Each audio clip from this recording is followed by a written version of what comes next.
Welcome to the Thrifty Tips Podcast. I am so excited for today's deep dive Me too. into Yeah. Amish hot showers. It's fascinating, right? That is fascinating. Yeah. I was so surprised to learn that this was even a thing that we could deep dive on. Right. So how do they do it? No electricity, no gas, no modern plumbing? Right. So, That's still hot showers. yeah, it really challenges our assumptions about what we need for good life, doesn't it? So, Yeah. the Amish, well, they really embrace a simple life, but hot showers are important for them. Of course. So they've come up with some very ingenious ways to make it happen. Okay, so no flipping a switch for them. Nope. How do they get hot water? Well, one of the most common methods is, they use a wood-burning stove. Ah. Yeah. Okay. And it's not just for warmth. So I'm picturing like a cozy fire, but how does that translate to hot showers? Yeah, it's like a multitasking marvel. Okay. These stoves often have what's called a water jacket built in. A water jacket? Yeah, it's essentially a metal tank or a coil that surrounds the firebox. Okay. So as the fire heats the stove, for cooking or warming the home, it also heats the water inside this jacket. Ah, so it's like a 2-for-1 system. Exactly. Very efficient and sustainable. And if you're enjoying this deep dive into Amish hot showers as much as I am, please take a second to like this episode and subscribe to the Thirsty Tips podcast. We really appreciate your support. Yes, thank you. Okay, so back to the Amish hot showers. Yes. I have to admit, I'm not super familiar with wood-burning stoves. Sure. Are we talking like a specific type here? Well, there are actually quite a variety. Okay. Each with its own, little nuances. Okay. Some are built mainly for heating with a smaller water jacket. Yeah. Others are more for cooking and hot water, so they have a larger reservoir. Okay. And the fuel can vary, too. Some use only wood, while others might use coal or even corn cobs for extra heat. Wow, so it's really adapted to their specific needs Exactly. and resources. Is this- Speaking of adaptation, how do they get that piping hot water from the stove to the shower? I'm imagining electric pumps are out of the question. Yeah, you're right. Right. For that, they rely on, a completely free and readily available force, gravity. Gravity. Okay, so how does that work? I'm picturing like some elaborate system of buckets and pulleys. Not quite that elaborate, Okay. but the principle is similar. Yeah. They use what are called gravity-fed systems, Okay. where water is collected and stored in tanks that are elevated, Uh-huh. often on the roof or like a nearby hill. Okay. And then good old physics takes over. Gravity pulls the hot water down through pipes to the shower heads and faucets. Brilliant.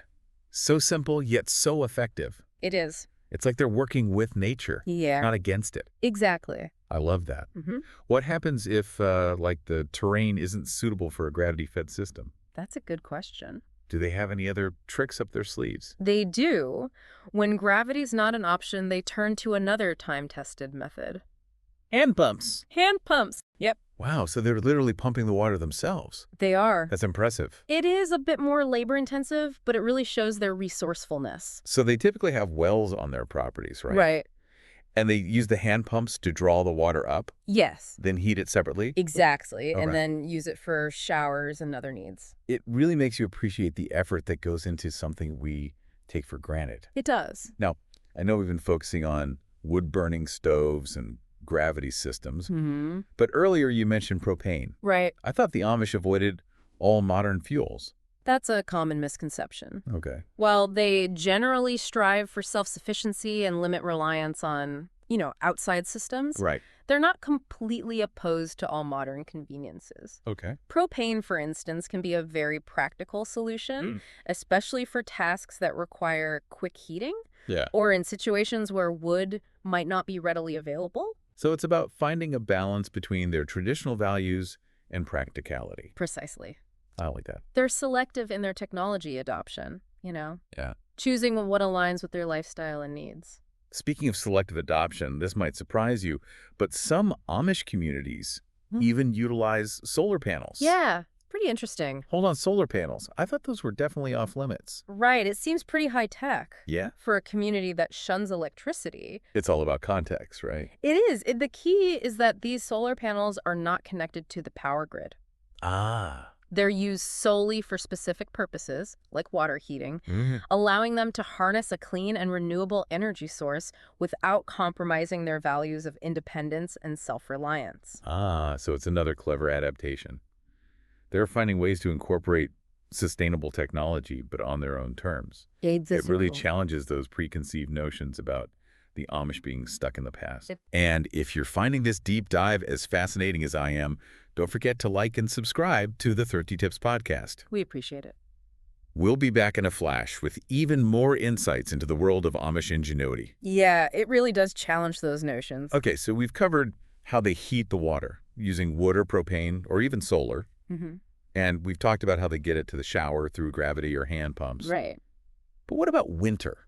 Ah. When it's freezing cold outside. Yeah, you're right. Yeah. Winter definitely throws some unique challenges into the mix, but like with everything else, the Amish have adapted. Okay, You see, the wood-burning stove really becomes the heart of the home during the winter. I can imagine. So it's doing triple duty now. It is. Heating the home, cooking, and keeping that water hot for showers. Exactly. It requires constant attention, of course. I bet. Someone needs to be tending that fire pretty much throughout the day and night to make sure there's enough heat for all those needs. Wow. It's a continuous cycle, you know? Yeah. Stoking, adding fuel, adjusting those dampers. That's dedication. It is, but it becomes part of the daily routine, Yeah. a way of life. Yeah. And beyond the practical aspects, Mhm. well, I'm sure there's a certain charm to it as well, Absolutely. right? Like gathering around the warmth of the stove on a cold night, Yes. the smell of wood smoke in the air. It's like a sensory experience. It is. It connects them to the elements Yeah. and the cycles of nature. It really makes you realize that sometimes those simple solutions, Mm-hmm. they can be the most elegant They can. and even poetic. Absolutely. But beyond the charm, what I find really remarkable is the resourcefulness Yeah. the Amish demonstrate. Right. It makes you rethink our dependence on those instant on-demand conveniences we take for granted. It does. It's a valuable perspective shift. Their way of life really encourages us to consider, how we might reduce our reliance on those external systems. Yeah. And embrace a more self-sufficient approach. And it doesn't have to be all or nothing, right? Right. We can take inspiration from their practices and adapt them to our own lives, even in small ways. Exactly. Even small changes can make a difference. It all adds up. Absolutely. Like if you have a fireplace, Yeah. consider using it more often in the winter to supplement your heating. Yeah. Or you could look into installing a solar water heater Right. to reduce your reliance on electricity. Or even just being mindful of our energy consumption in general, Yes. right? Taking shorter showers, Mhm. turning off lights when we leave a room. Yeah. The little things really do make a difference. They do. It's about shifting our mindset from convenience to conservation. Exactly. And, another valuable takeaway from the Amish approach Yeah. is this power of simplicity Absolutely. and self-reliance. Mhm. And if you're enjoying these insights into Amish ingenuity, don't forget to hit that like button and subscribe to the Thrifty Tips podcast. Thank you. We'll be right back with even more on this intriguing topic. Yeah, it's about recognizing that we don't always need complex solutions for everyday needs. Right. Sometimes the most effective and sustainable approaches are the simplest ones.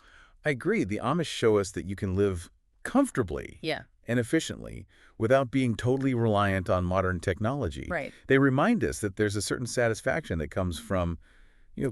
creating and maintaining our own systems. Yeah. Understanding how things work and being connected to the resources we use. As we've been talking about all these different methods, the wood stoves, the gravity-fed systems, even the hand pumps, it's Yeah. just striking to me how much thought and ingenuity Yeah. goes into each one of them. It's true. They're not just making do. Right. They're designing these elegant systems Yeah. that are simple and effective. And there's a real sense of resourcefulness that permeates their whole approach. Oh, absolutely. Like they're always looking for ways to maximize what they have, whether it's repurposing materials or using natural forces like gravity, or carefully tending a fire to get multiple benefits from it. It's impressive. It really challenges this idea that convenience is the ultimate goal. It does. Has a different kind of satisfaction. Yeah, A deeper sense of accomplishment I agree. that comes from creating something yourself Absolutely. and not being totally dependent on these outside systems. Yeah, it's empowering. So as we wrap up our deep dive into the world of Amish hot showers, what's the one thing you hope listeners will really take away from this? Well, I think the most important thing to remember is that the Amish way of life, while it's definitely unique, Yeah. it offers valuable lessons for everyone. Mm-hmm. It reminds us that there are many ways to be comfortable and happy. And that sometimes the most sustainable and fulfilling solutions come from embracing simplicity and ingenuity I love that. and connecting with the resources we use. It's been such an eye-opening conversation, Yes. challenging our assumptions about what's necessary Yeah, and inspiring us to rethink our relationship with technology and sustainability. absolutely. And if you've enjoyed this deep dive into Amish ingenuity, please don't forget to like and subscribe to the Thrifty Tips podcast. We really appreciate your support. Thanks for listening.